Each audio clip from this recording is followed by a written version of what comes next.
Fall harvest is grinding to a conclusion across most of Minnesota as farmers are wrapping up combining fall tillage and fertilizer applications.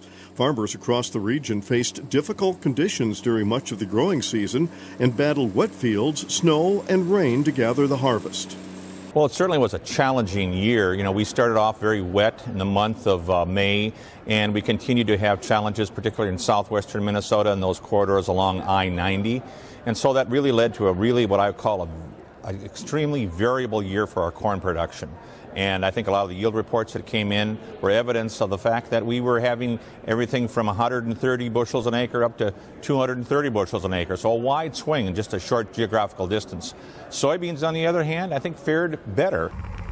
While harvest conditions were difficult, Nikolai says yields across most of Minnesota were very near normal for both corn and soybeans. Because of the ongoing trade war with China, most farmers have been forced to hold on to their soybeans, which is putting pressure on available storage.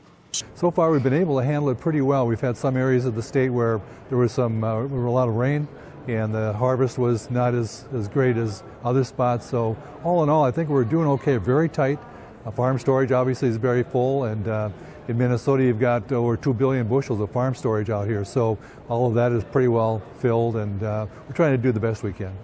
At this time of year, soybeans would normally be moved from the Midwest by rail to ports in the Pacific Northwest, where they would be loaded on ships for export to China.